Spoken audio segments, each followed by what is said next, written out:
Olá, sejam muito bem-vindos ao programa de estreia do podcast Entre Mundos. Este espaço maravilhoso que nós criámos e que eu espero que vocês usufruam dele para falarmos aqui sobre espiritualidade livre. Ora, eu sou o Pedro Frias, sou formador, sou especialista em espiritualidade e um estudioso de todas estas matérias do oculto e tenho o prazer de ter a minha co-host, também co-criadora deste programa, a Bia Besser.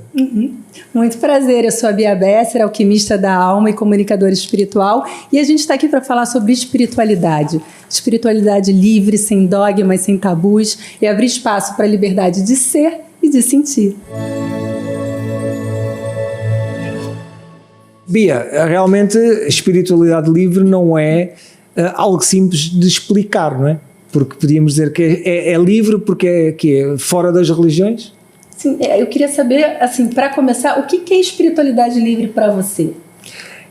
Cá está, podíamos dizer, a espiritualidade livre não tem rituais, não tem dogmas, não tem exigências, é simplesmente uma forma de viver, não é? Mas depois, mas isso é espiritualidade, perguntavam as pessoas, não é? É o que nós ao fim e ao cabo vamos aqui tentar desmistificar, e hoje temos já aqui uma convidada, não é? Que vamos já apresentar, para nos ajudar aqui no nosso primeiro episódio, não é? A perceber isso. Vamos lá então introduzir aqui a nossa convidada. Então, para aprofundar a nossa conversa sobre espiritualidade com liberdade, convidamos uma pessoa muito especial, que é a Jamina N. Ela traz esse tema com sabedoria e experiência, ela é mentora espiritual, tem mais de 20 anos de experiência na área. Ela é autora de obras transformadoras como A Escrita da Alma e o livro de Mensagens Encantadas, além dos 3 oráculos que ela criou. Ela faz leituras intuitivas e conduz terapias que integram tarô, astrologia e mediunidade. Bem-vinda, Jamina. Bem-vinda, muito obrigada. É um prazer ter-te aqui para podermos falar um bocadinho sobre espiritualidade. Seja bem-vinda. Obrigada pelo convite de ambos. É um prazer estar aqui convosco. Fantástico. Jamina, eu conheço um bocadinho sobre ti, nós conhecemos já há alguns anos e eu sei que o início da tua jornada espiritual, tu nasceste em Inglaterra, não foi? Relembra-me lá com que idade é que vieste para Portugal? Olha, eu vim para cá com 6 anos de idade, sim. Portanto, nasci na Inglaterra e o meu pai era português, a minha mãe é inglesa e estou cá desde essa altura. Cá estive noutros lugares, entretanto, mas sim, vim para cá com 6 anos. E tu, foi desde muito cedo que começaste a sentir qualquer coisa diferente e intuitiva, não é? É, muito cedo mesmo. Nessa altura, é assim, obviamente que são os pais que se lembram mais, não é? Quando somos crianças, eles é que se podem nos dizer melhor, mas era sempre uma criança muito, muito sensível, muito observadora em relação ao que se passava à minha volta, às energias. Só na adolescência é que realmente tive mais consciência, mesmo assim, foi de uma forma simples e natural, mas foi nessa altura, na adolescência, que eu comecei mesmo mais a sentir que algo diferente se passava, digamos. Passava-se algo de estranho contigo. Sim, mas lá está, foi sempre tudo encarado de uma forma muito simples e natural. Por isso, quando me perguntam, por exemplo, o que é a espiritualidade, não é? Livre, para mim nem sempre é fácil de explicar, porque lá está, como sempre esteve muito presente em mim, simplesmente em ser espiritual, nunca, digamos, tive que seguir nenhuma regra, nenhuma crença, não me foi incutido. A tua família também não tem assim cariz religioso, não é? Não tem nada disso, nem sequer uma abordagem muito espiritual. Eu acho que, olhando para trás, vejo que a minha avó, a mãe da minha mãe, a minha avó inglesa, ela é que foi a iniciadora, talvez, disto tudo, para algo que já estava dentro de mim. Porque eu lembro-me que ela enviava livros da Inglaterra para a minha mãe, livros sobre a cura, mediunidade, e eu sabia que estavam lá nas estantes. Ou seja, a minha mãe não falava sobre isso para mim, não dizia, olha, tenho estes livros e tal, mas eu sabia que estavam lá, e então sempre, é como se a minha avó tivesse colocado lá uma semente sem ela diretamente saber. É. Mas como é que começou esse despertar para você, né? Você fala que você nasceu na Inglaterra, né? Sim. Como o Pedro já comentou, depois veio muito criança aqui para Portugal, mas Sim. foi ainda na Inglaterra que você despertou, né? Não, porque eu vim para cá com 6 anos, não é? Portanto, o despertar mesmo, a consciência mesmo, foi na adolescência. Na adolescência. Eu já estava cá. Uhum. E nessa altura, lembro-me perfeitamente, no meio desses livros que a minha avó enviava para cá, ela também enviava revistas, revistas normais inglesas, de moda e tal, mas numa delas havia uma parte específica sobre astrologia, sobre tarô, sobre runas. E eu, em miúda, eu lembro-me de pegar na revista e olhar e pensar, uau, é mesmo isto. Há aqui qualquer coisa. Despertou ali uma curiosidade. Uhum. E então lá está, é por isso é que eu digo, foi tudo tão simples, até me atrevo a dizer que foi uma autodescoberta, porque ninguém realmente me disse, olha, a espiritualidade é isto, a espiritualidade existe. Eu não tinha contato nenhum, sem ser esses livros que a minha avó mandava, eu não tinha contato nenhum com mais ninguém. Certo, e Jamina, para quem anda à procura de despertar, para quem anda à procura de informação nesta área, o que é que tu recomendas? O que é que tu normalmente recomendas a uma pessoa? Estou interessado nestas coisas, parece que eu também sinto aqui umas coisas, mas não sei o que fazer, nem onde procurar. O que é que normalmente é o teu conselho número 1 para toda a gente que anda à procura? Existem tantas formas, não é? Porque depende muito da pessoa em si. Só que, no meu entender, se a pessoa encontrar algo que goste de fazer, independentemente de ser considerado espiritual ou não, desde que goste de fazer, seja o que for, seja, sei lá, fazer ginástica, pintar, seja o que for, aí já vai começar a entrar em conexão com ela mesma. Porque a espiritualidade, no meu entender, acaba por ser isso, o que é que me faz sentido para mim, não é? O que é que me faz sentir bem, o que é que faz elevar a minha energia. Então temos que encontrar algo que gostemos de fazer, mas claro que depois existem mesmo ferramentas, existe a meditação, não é? Por exemplo, podem começar por aí, e depois claro que há várias formas de meditar, não é só ficar sentada a meditar, pode ser caminhar, pode ser ver uma paisagem, pode ser tanta coisa, não é? Não tem que ser muito rigoroso. Uhum. E quando as pessoas elas começam, né, se deparam com esse tipo de espiritualidade mais autêntica, muitas vezes elas enfrentam dificuldades, né? Elas muitas vezes enfrentam questões não só em relação ao próprio processo interno, mas também em relação às próprias relações. O que você, na tua opinião, quais são as principais dificuldades que a pessoa enfrenta quando ela está nesse momento? Bom, as principais dificuldades, eu diria, elas reconhecerem, mesmo nelas, o que é que estão a sentir. Porque muitas vezes pensam, eu não sei se estou a sentir a partir da mente, ou se eu realmente estou a sentir de forma intuitiva, de forma espiritual, e então há muito essa dificuldade de distinguir o que é que realmente estão a sentir de forma intuitiva e o que é a parte, digamos, mental, não é? E depois há toda aquela situação das crenças, das opiniões, as pessoas têm muito medo das opiniões dos outros, lá está. Isto é um processo, porque eu pessoalmente, eu comecei muito novinha e nem na altura, talvez, olha, foi melhor assim, não havia internet, não havia nada disso, não é? Na altura quando comecei era mesmo o passa-palavra, eu não tinha nem noção, eu não me importava com o que as outras pessoas pensassem, porque eu estava simplesmente a ser eu mesma. Você nunca teve medo dessa espiritualidade? Eu nunca tive medo, graças a Deus.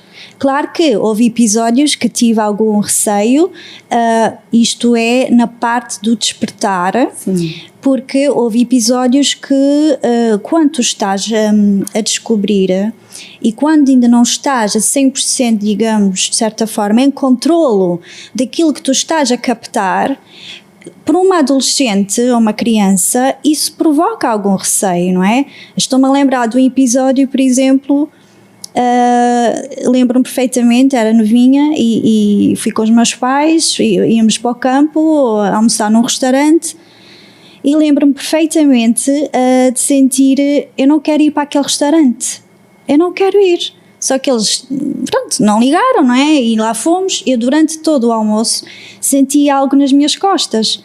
senti algo mesmo ali, uma sensação estranha nas minhas costas.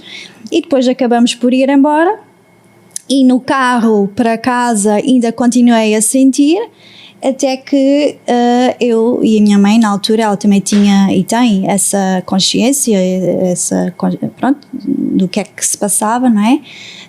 Agradecemos e pedimos para que seja o que fosse, estivesse ali, que se fosse embora. E de repente salta-me, isto é verídico, de repente salta-me o sutiã, a parte de trás. Então foi tudo ao mesmo tempo, porque era uma energia muito forte.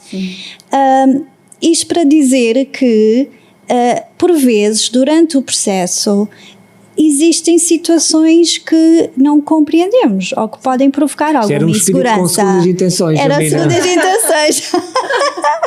Mas por acaso nunca me esqueci desse episódio. E ainda hoje em dia há um sítio que eu passo muitas vezes, aqui no Algarve, que eu nunca entrei lá, Pedro, Bia, mas eu sei que há ali qualquer coisa. Exato. Que é aqui perto. Olha, deixa-me dizer uma coisa, tu obviamente que és altamente intuitiva, chamas-te sensitiva também, gostas desses termos, que são termos que desmistifica aqui um bocadinho. Porque tentamos, não é? Aqui em Portugal há sempre muita facilidade em rotular as pessoas de bruxos, não é? Ou de bruxas. Exato. Nunca te viste sobre esse rótulo? Olha, as pessoas tratam muito por fada. Certo. A fadinha Jamina para lá, para aqui, é muito por aí. Às vezes na brincadeira a bruxinha. Isso não me preocupa. Até porque, se nós formos ver bem, as chamadas, claro que há tudo, não é? Há energia menos boa, não é? Digamos. Certo, mas eu digo isto porque também tu vens de Inglaterra, apesar de viveres aqui dos 6 anos, a tua mãe é inglesa, existe muita cultura da bruxa, ou não é? Da feitiçaria, dos magos, dos mágicos. Sim, é verdade. Na Inglaterra existe, mas de um lado até positivo, não tanto negativo. Exatamente, é tudo muito encarado de uma forma mística, porque eu adoro esse lado místico, não é? Eu sou muito assim, o lado de feiticeira. Mas eu acho que existe um preconceito, né, contra a palavra bruxa ou feiticeira. Você adotou a palavra fada por causa disso? Ou porque você se identifica mais com esse tipo de nomenclatura? Eu sempre me identifiquei com a energia elemental das fadas, mas as próprias pessoas, sem eu verbalizar, eu nunca me disse, olha, eu sou uma fada. Nem pensar, porque eu sou muito prática na minha espiritualidade. Eu nunca verbalizei isso. As próprias pessoas à minha volta e os meus clientes é que sentem muito essa energia em mim. E é por isso. Mas esse conceito de bruxas é assim, antigamente são simplesmente pessoas diferentes que tinham capacidade de curar através das ervas e imensas outras situações, mas eram consideradas diferentes. E tudo o que é diferente, por vezes, lá está, cria as tais crenças, não é? Limitadoras, que não queremos de todo numa espiritualidade livre que deverá servir simplesmente para sermos quem somos, honrarmos quem somos. Você criou alguns oráculos, assim, né? Você falou que você criou 3 oráculos. Sim. Eu queria que você mostrasse pra gente, assim, o que é um oráculo e como ele pode ser usado. Então, eu sempre tive um sonho desde miúda de escrever um livro. E na altura estava sempre com essa ideia de escrever um livro, mas não era o tempo certo na altura. Senti que tinha que criar primeiro um oráculo, até porque eu usava tantas vezes oráculos nas consultas que eu senti que havia falta de algumas mensagens específicas, e foi por isso que eu criei de uma forma muito simples. Este foi o primeiro em 2018, Shanti Light, e basicamente cada carta tem uma mensagem, tem uma frase, e é para ser usado de forma simples. Até posso tirar, se quiserem, uma carta. Sim. Para estava a ver de que forma é que conseguia mostrar, não sei se estás a ver as cartas. Vamos tirar uma carta para o programa? Qual é o... Sim, exatamente. Podemos tirar uma tiragem. A mensagem para o programa de estreia. Ok, então vamos ver se ela responde, não é? Vamos ver. Mas às vezes ela não responde? Como é que é essa relação? Depende porque nem sempre é para responder perguntas específicas, não é? Isto claro, depende muito. Olha, temos aqui a carta fantástica que diz: deixa fluir. Confia que tudo acontece na altura certa. Então, de certeza que o programa está a acontecer mesmo na altura quando tem que acontecer e a deixar fluir. Olha que lindo. E então elas são simples, não é? Elas já não estão editadas, eu estou sempre a inovar, mas elas foram criadas mesmo para qualquer pessoa poder usar. Não tem que necessariamente tirar um curso de tarô ou oráculos para poder usar este oráculo ou qualquer outro, desde que seja simples. Boa. Fantástico. E tu, nas tuas consultas que fazes, é uma coisa que fazes sempre ou que te pedem sempre? Ou é quando tu sentes que é a altura da pessoa ter um... Porque eu sei que muitas vezes estas questões das cartas é porque a pessoa até já tem informação, não é? A pessoa até já sabe o que é para fazer e a carta valida aquilo que a pessoa já sabe, não é? É assim, eu faço vários tipos de consulta, portanto, por exemplo, nas consultas de mediunidade não uso cartas porque é algo completamente diferente, é uma abordagem para falar com entes queridos que já partiram. Agora, nas consultas intuitivas de orientação, uso oráculos e uso tarô. Eu não sou aquela típica taróloga ou cartomante, digamos, que vai ditar futurologias. É mesmo mais para trazer a pessoa para o agora e para realmente ela também refletir por ela. E claro que eu mostro caminhos, mostro as possibilidades que podem acontecer, oriento, sou uma guia intuitiva nesse sentido, mas... como tu disseste bem, cada pessoa sabe no fundo, só que acaba por haver ali o foco no problema e não conseguem depois ter a clareza que precisam. E então muitas vezes recorrem a orientações externas. Exato. Elas querem, na verdade, uma resposta para um problema específico, né? E não exatamente a mensagem que querem validação, querem validação, querem respostas, querem orientação. Muitas vezes passa por aí. E quando a pessoa chega, por exemplo, se for no contexto intuitivo com cartas, quando a pessoa chega, eu não pergunto o que é que a pessoa quer ou o que é que a pessoa precisa, porque isso seria muito fácil. Então, eu vou ver o que é que se passa. O que é que... digo isto porque seria muito fácil, porque... muita gente faz assim, não é? E então eu prefiro fazer eu própria ver primeiro, até porque assim a pessoa também ganha confiança, claro. Não é? Em mim e no meu trabalho. E acabas por não ter a informação antes, que às vezes condiciona até a nossa própria crença. Sim, não? Exatamente. Eu prefiro, quanto menos souber, melhor. Exato. É por isso que é muito difícil às vezes fazer, difícil, pronto, não é tão fluido, digamos, fazer para família ou para fazer para amigos muito próximos. Claro, não porque tens demasiada informação, não é? Sim, é diferente. É aquela coisa, eu quero dar-te esta informação, mas se a minha intuição me disser uma coisa altamente conflituante e que eu sei que vai-te fazer sofrer, não vou querer dizer, não é? Exato. Pronto, apesar de que eu sou a favor que é mesmo importante, pronto, nós verbalizarmos aquilo que estamos realmente a sentir e a ver, não é? E quando as pessoas têm dúvida sobre se é intuição ou não, é o que é que tu estás a sentir, não é? É perceber mesmo sempre o sentir. Muitas pessoas hoje em dia estão no corre-corre e nem sequer param para sentir, para perceber o que é que eu estou a sentir nesta situação, o que é que isto está-me a fazer energeticamente, o que é que o corpo também dá sinais, não é? Claro. Isto é um mundo. É um mundo. É um mundo. Você tem um dos seus livros que você fez mensagens para Mas que eles podem ser usados por crianças também, né? Sim. Começar essa iniciação espiritual desde de pequena, né? Exatamente. Então, primeiro foi o Escrita da Alma para adultos e depois senti que era necessário as crianças, elas mesmas, terem o seu próprio livrinho. Sim. Que pudessem abrir. Isto porquê? Porque muitas mães me diziam: a minha filha, o meu filho gosta muito de estar ao pé de mim quando eu abro o livro, o Escrito da Alma. E eu pensei, espera aí, então vamos criar um também para crianças. E assim foi. Só que muitos adultos também usam para a sua criança interior, porque as mensagens são muito leves, mas também profundas no sentido de fazê-las,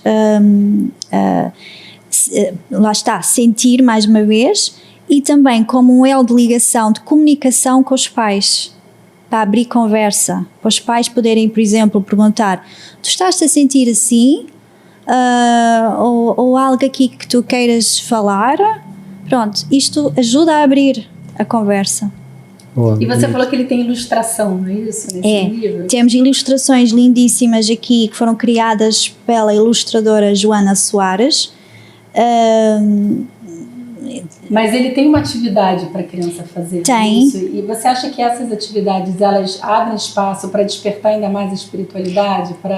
Você acha que facilita essa conexão para as crianças? É assim, a ideia é que quando vão abrir o livro de forma aleatória, tenham uma ilustração ao lado, e se quiserem podem usar a sua própria criatividade pintando cada imagem. Deixa-me mostrar aqui para a câmera. Sim. Um bocadinho. Assim, se calhar ali na minha câmera dá para ver. Ok. Portanto, temos todas estas ilustrações são para que podem ser pintadas. Podem ser pintadas e cada uma tem uma ligação, é da Porta Editora, e cada uma tem uma ligação com a mensagem. Então foi um trabalho muito de equipa, de que a imagem fosse muito ligada à ilustração. E é essa a ideia. E funciona muito bem, porque realmente as crianças precisam disto. Precisam também porque há crianças muito sensíveis, não é? Cada vez mais. Sim. E precisam dessa semente, digamos, para poderem comunicar também com os pais. Yeah. É isso. Olha, Jamina, falando aqui de uma questão mais global e também, obviamente, que tem a ver com o estado do mundo atual. É uma coisa que tu te focas muito, aquilo que está a acontecer no mundo, não está a acontecer no mundo. Ou simplesmente tu, como médium, como pessoa intuitiva, beneficias mais de esquecer um pouco aquilo tudo que acontece? Bem, não dá para esquecer, não é? Porque nós estamos cá na Terra, então estamos a vivenciar tudo. Mas eu tento ter uma abordagem em que eu não me preocupo, tento não me preocupar em excesso, porque lá está, o que tiver que acontecer vai acontecer. E faz parte da evolução, não é? De cada um de nós, não é? Que está cá.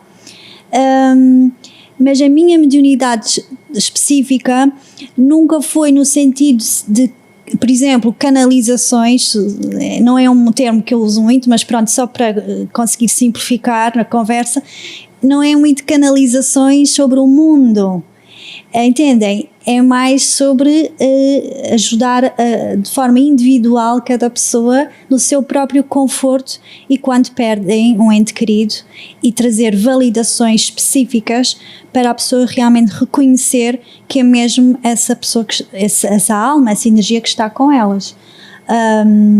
Portanto, eu vivo a minha vida de uma forma muito, o meu dia-a-dia, normal, digamos.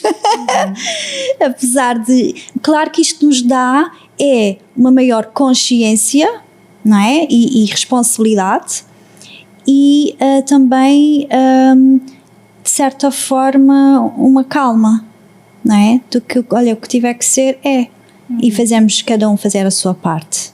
Exatamente, e já não é pouco, cada um fazer a sua parte, não é? Isso é o mais importante, se cada um puder fazer a sua parte, depois isso já é... Sim, sabes que é que eu digo isto também? Porque há muitas pessoas que às vezes confundem a espiritualidade com algum ativismo que parte de um sítio de revolta, não é? Quando nós olhamos para o mundo exterior e vemos uma quantidade de pessoas que critica os governos, o poder...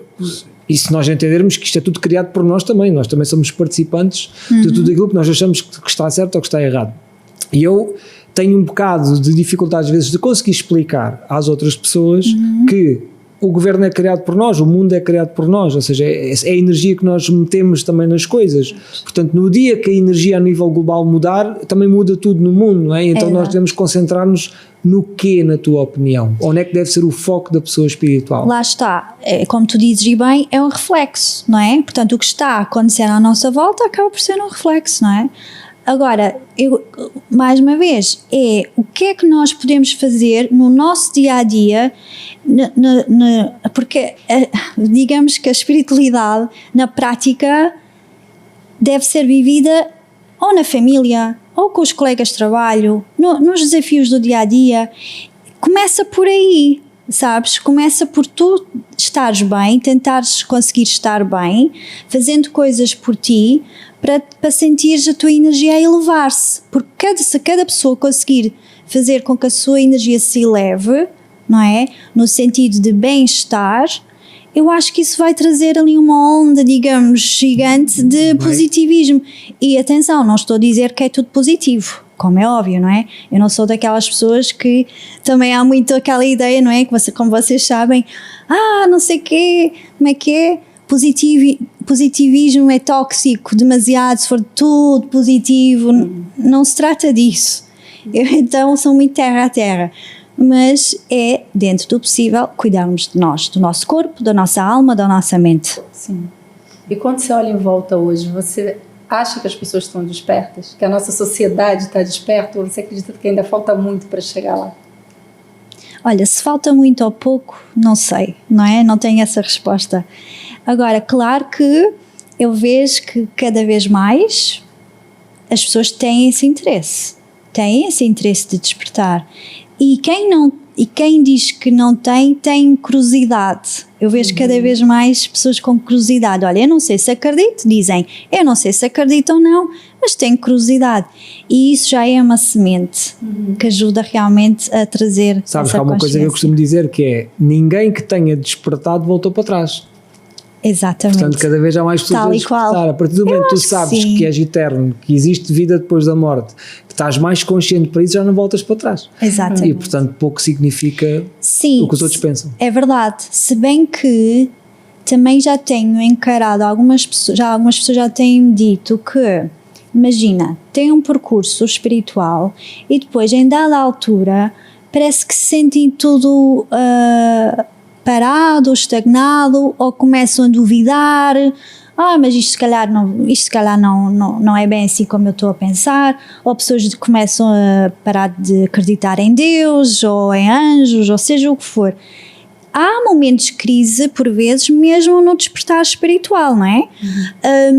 Mas eu acho que isso tem mais a ver com coisas que acontecem na vida da pessoa, que a pessoa mete tudo em causa, né? Que põem tudo em causa, porque a bem dizer as pessoas precisam fazer as mudanças quando são necessárias e muitas vezes as pessoas não fazem as mudanças quando têm que fazer, e isso é que causa estagnação. Sim, porque a estagnação é um reflexo de nós também deixarmos de nos ouvir a nós próprios, e o pior é que quando deixamos de ouvir a nós próprios, por vezes também podemos ter dificuldade, e tu falaste sobre isso hoje aqui, perceber qual das nossas partes é que é a parte verdadeira. Porque, por um lado, deixa-me só contextualizar um bocadinho, por um lado temos uma parte de nós que quer que tudo aconteça e quer seguir o coração e que quer que as coisas vão por esta e por outra direção. Depois temos aquela outra parte, que é o nosso ego, as nossas dores, os nossos traumas, que não está tão conectado à nossa alma. E nós, por vezes, ficamos muito baralhados de saber de onde é que vem esse impulso. Até como é que tu ajudas, ou como é que tu usas em ti próprio, para saber que isto que eu estou a pensar ou a sentir vem mesmo da minha alma ou vem das ideias disparatadas da minha cabeça? Mais uma vez, acaba por ser também um treino, sabes? Diariamente é um treino de consciência, de conheceres-te a ti mesmo. Quanto mais tu te conheces, não é? Mais consegues reconhecer mesmo o que é da tua cabeça e o que é realmente a voz da alma, da intuição. E isso não há nenhum botão mágico. Isso vem com o treino, isso vem mesmo com o dia a dia. Mas volta ao mesmo, é ao sentir. Se eu estiver conectada comigo mesma, eu vou perceber o que é que eu realmente estou a sentir. Ou o que é que não quer dizer que eu ouça sempre. Atenção, porque às vezes há aquelas questões de eu sei que eu deveria fazer isto assim, assim, assim, mas depois vem o lado terreno e diz, não, se calhar não, olha, deixa-me lá continuar a fazer isto, mas a alma no fundo sabe, tem aquela sabedoria, mas é como eu digo, não é um botão mágico, não há uma resposta concreta, não é, sobre isso. É uma descoberta, é uma autodescoberta todos os dias. Tem que olhar para dentro, né? Tem que olhar para dentro, mas eu sinto muito fortemente esta questão que é, quanto mais as pessoas encontrarem coisas que gostam de fazer, mais vão se sentir bem com elas mesmas, mais vão se sentir conectadas com elas. Okay. Eu sinto que isso é que é mesmo muito importante. E o movimento, muita estagnação passa por um não movimento, no sentido que há pessoas que claramente não podem movimentar-se devido a questões físicas, isso é outra conversa. Quando falas aqui de não movimento, falas quê? De estar sentado no sofá, parado, não fazer nada? É isso, há pessoas que não podem por questões físicas, mas quem pode, eu vejo muita gente espiritual que fica muito tempo, pensa que eu vou só aplicar na parte espiritual e não na parte física, e esquece-se disso. Quando o nosso corpo é o nosso templo, é o nosso veículo para estarmos cá, para vivermos aqui este plano terreno, não é? Então devemos cuidar dele, seja caminhar, seja dançar, seja, sei lá, as coisas mais simples do dia a dia, né? Andar de bicicleta, seja sacudir o corpo, seja o que for. Mas eu vejo muito isso, aparece muito isso nas consultas, é incrível. E eu acho que existe uma também dificuldade muito grande das pessoas de se aceitarem, né? Principalmente quando elas acham que elas são diferentes do convencional ou do que se instituiu que é o certo ou errado para ser, elas têm muita resistência em assumir, né? Esse lado interno, né? O que a alma traz, né? Porque lá está, porque isto também tem muito a ver com a descoberta da nossa assertividade, da nossa autoconfiança também, e de percebermos que não há mal nenhum nós sermos quem nós somos. Temos sempre espaço para desenvolver, para evoluir. Atenção, isto não quer dizer, olha, aceitar quem nós somos e parar por ali. Não. Nós podemos sempre evoluir, desenvolver, mas passa muito pela autoaceitação, sim. E muitas vezes a questão é que quem está à nossa volta nem sempre aceita. Mas o nosso instinto ou aquilo que nós acreditamos tem que ser mais forte do que isso, porque senão não vamos estar em harmonia com o nosso ser, não vamos estar em equilíbrio, não é? Exato. Você defende muito a questão da simplicidade, né, dentro da espiritualidade. Você tem alguma técnica, algo que as pessoas podem fazer em casa, que seja muito simples e que elas possam, que você possa mostrar e fazer hoje no estúdio? Assim, eu faço as meditações regulares, não é? Para muita gente que é simplesmente para elas sentirem mais calma, mais tranquilidade. E é isso que tu dizes, eu defendo muito a simplicidade, e eu acho que simplesmente se a pessoa se conectar, ainda hoje fiz isso para uma cliente esta manhã, que é simplesmente colocar uma mão, não é, no meio do peito, outra mão por baixo do umbigo, ok? Fecharem os olhos e inspirarem pela barriga, como se fosse um balão, não é? Inspira e expira, a barriga vai para dentro. E só isso, portanto, inspira e expira, a barriga vai para dentro. E normalmente nós respiramos ao contrário. E esta respiração, os bebés respiram assim. e ajuda muito a acalmar. E se fizermos isto só uns segundos por dia, só isto, porque as pessoas às vezes dizem não tenho tempo, não é? Mas se fizermos isso, já é uma prática que ajuda a relaxar, nem que seja por uns segundos ou uns minutos, não é? E já devem ter ouvido falar obviamente do Reiki, não é? Sim. Pronto, a autocura. O Reiki é uma palavra, a energia de cura sempre existiu, não é? Mas só colocar as mãos no meio do peito, só isso é uma autoconexão que a pessoa está a fazer com o seu próprio, para já, corpo físico, não é? A pele, e a respiração, que está, sem respiração não estávamos cá, não é? Não haveria vida. Então é conectar. E isso são coisas tão simples que podemos fazer, não é? Jamina, realmente esta questão da espiritualidade é algo cada vez mais comum. Na altura, quando nós nos conhecemos, era mais raro, não é? Olha, nós nos conhecemos em 2007, 7 ou 8, porque foi quando voltei para cá, que eu estava em Lisboa. Estava em Lisboa, exato. Sim. Mas não, em Lisboa não, desculpa, eu estava na Inglaterra. Na Inglaterra, e voltei para cá. Exatamente. E é engraçado que, olha, na altura havia o Wi-Fi, já não existe, né? Não existia Facebook. Exato, foi a primeira app, né? Havia coisas, sim, a primeira aplicação das primeiras, sim, da primeira. Pelo menos a minha primeira, social, né? Sim. É verdade. Mas olha, na altura o mundo era muito diferente e a espiritualidade era muito mais rara. Hoje em dia, como é que tu te sentes de saber e sentir que já não és tão rara como era antigamente? E o que é que isso te ajuda a fazer a tua missão? Oh meu Deus, a questão é que eu vejo tanta coisa, não é?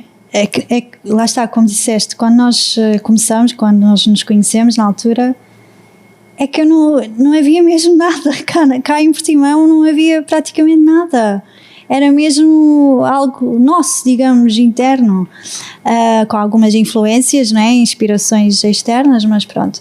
Era muito o passa-palavra, falar com só certas pessoas e não toda a gente, porque nem todas as pessoas estavam no mesmo registro. Hoje em dia há muita coisa. Por um lado é bom, porque as pessoas realmente estão a despertar. Claro que nós vemos hoje em dia no online muita coisa que não é tão boa assim, não é? Porque é muito tipo no automático, tipo, olha, faz este ritual, faz isto e já está. É o que acontece quando as coisas tornam moda, não é? Toda a gente vai atrás e faz as coisas sem saber porque e vira uma fábrica de pizza, né? Exatamente. São fórmulas prontas que todo mundo imita e faz igual, né? Mas eu já percebia, houve até uns anos atrás que eu, por iniciativa minha, até falei com uma pessoa que levou a mal e eu, a partir daí pensei, não vou interferir, porque eu via que a pessoa estava a entrar num percurso demasiado acelerado, digamos, para aquilo que seria o ideal, pronto, ponto assim. Não levou tão bem. Hoje em dia, então, eu vejo muita coisa, mas eu acabo por pensar, não, vou-me focar só no meu percurso, vou focar naquilo que eu sinto, tendo a noção, eu só observo, basicamente, porque não há nada que eu possa fazer em relação a isso. Portanto, eu continuo a ser quem eu sou, não é? E fazer o meu trabalho e pronto, e é o reconhecimento, não é? Muitas pessoas que vão a mim, não é? Ao meu trabalho desde o ano 2002, portanto, eu comecei em 2002 a fazer consultas, profissionalmente falando. Portanto, já são muitos anos mesmo, muitos anos. Vocês falaram de quando vocês começaram lá atrás, se conheceram. O Pedro pode brigar comigo, mas você me contou que ele já teve um podcast que era de comédia, né? Que era de... O Pedro Frias TV. O Pedro Frias TV. Sim, eu lembrei-me disso no outro dia. A Maria podia puxar essa imagem. Mostrar. Foi Por favor, não. Não, mas olha, podes puxar, porque aquilo era engraçado. Mas olha, eu lembrei-me, porque no outro dia encontrei no YouTube. Sim, está no YouTube. Está lá. Tá. Com o Calulu, não é? Sim, o Calulu estava dentro do estúdio a fazer pudum. Exatamente. E eu fui lá para falar sobre o tarot. Até fizemos umas consultas live. Foi muito engraçado e tiveste lá o humorista... Dário Guerreiro, o moço do Cabresto, fazia rábulas em direto também, era um programa completo, super Exatamente. Mas era sobre espiritualidade. Não era nada sobre espiritualidade, era generalista. Era comédia, era conversar, era mais para rir do que outra coisa. Era um mix, não é? Tipo, olha, imagina o Hermano José, o programa que ele tem, que era entrevistas ao mesmo tempo, ele levava as entrevistas a sério, entrevistávamos mesmo. E você entrevistou a Jamina? Sim. Fiz 25 programas e entrevistámos várias pessoas lá. É verdade. Sim, é verdade, mas tratávamos os entrevistados sempre com respeito, não é? Fazíamos as perguntas. Sim, e como o Pedro, não é? Pronto, conheço o Pedro e o Pedro sempre esteve nessa área também, nesse conhecimento artístico e espiritual, então também estava à vontade. Estava à vontade com isso. Mas foi diferente, foi algo mesmo diferente. Mas lá está, é não termos medo. Se eu posso deixar uma mensagem às pessoas, é isso, é não termos medo, receio de sermos quem somos, criar, inovar, as vezes que forem necessárias, porque é isso que traz entusiasmo para a vida, não é? Sim. Boa, fantástico. Olha, é o final perfeito. Antes de terminar, a Beatriz tem algo para te pedir? Sim, para terminar eu queria ver se você fazia com a gente uma prática aqui mesmo no estúdio, né? Que você faça no dia a dia e para o público que está assistindo também conseguir acompanhar. Então, eu não tenho nada, digamos, organizado, não é? Vai ser assim algo muito fluido, então talvez possamos vou abrir aqui o livro e ver qual é a mensagem para as pessoas que nos estão a ouvir. No meu livro Escrita da Alma, Mensagens Intuitivas, vamos ver qual é a mensagem que quer sair, depois a partir daí vou ver o que é que surge. Olha, é engraçado que sai a mensagem intuitiva, portanto, isto tem um texto e depois tem a mensagem ao lado do texto para completar. E diz assim: sugiro a seguinte afirmação, portanto, por acaso, isto é uma afirmação que nos sai para as pessoas.